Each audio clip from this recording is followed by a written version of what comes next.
Bonjour tout le monde. Aujourd'hui, les amis, nous allons parler de la carte de compétences Joe-Clé. Beaucoup de gens se demandent, mais qu'est-ce que c'est la carte de compétences Joe-Clé?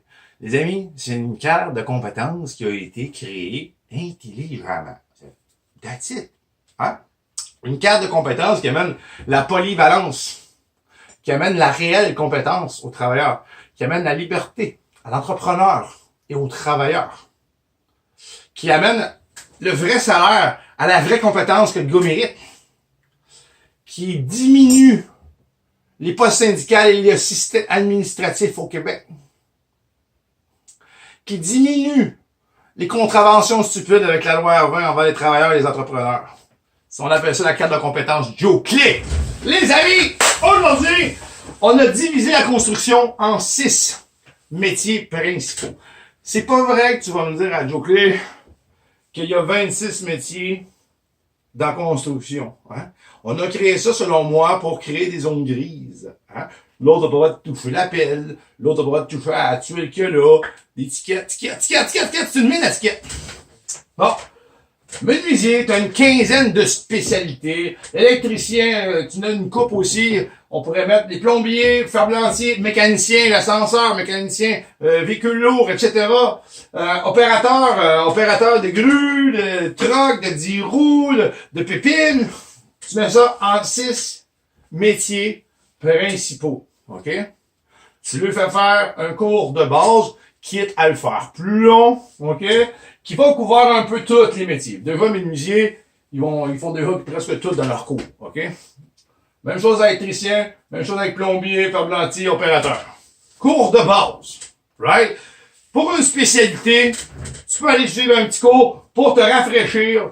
C'est sûr qu'opérateur, ça prend des permis de conduire, surtout pour les 10 roues, etc., classe 1, right? Bon. Le menuisier, là, il va avoir des spécialités sur sa carte. Tu vas aller sortir son cours d'école, tu vas marquer menuisier, OK?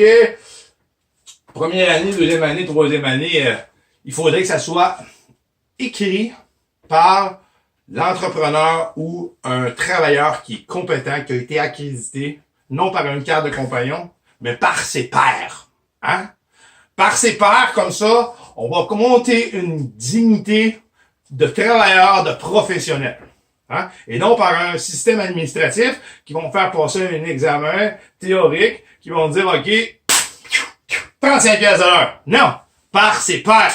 Par ses pairs qui vont pouvoir lui donner un salaire décent par rapport au nombre de spécialités qu'il a, le gros.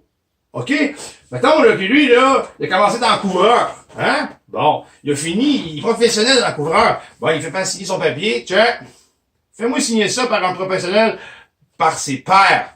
Il fait signer ça, il fait passer un petit test théorique, puis c'est parti. Le gars, il est compétent dans son métier. Right? Mais on base encore la compétence, les amis. C'est la compétence de base qui compte. Fait que le gars, là, qui va aller faire son couvreur ailleurs, là, mais le gars qui va pouvoir engager ce couvreur-là, il va checker c'est qui a signé ça. Il va checker son nom. Chris, c'est un pauvre, ça. L'engage tout de suite. Chris, tu vas te payer tant. C'est le même, ça marche. C'est le même, ça marche. Ce gars-là, il peut se ramasser avec 10 spécialités, là. Ah, c'est pas compliqué. 10, 12, 15, même. Hein? Comme ça, le gars, il va avoir le droit de toucher une pelle. Il va avoir le droit de visser dans le métal. Il va avoir le droit de faire le ménage avec un balai, le gars. Tu sais, je veux dire, cette carte-là, c'est la liberté d'un travailleur. C'est sûr et certain que pour l'administration, c'est pas trop bon.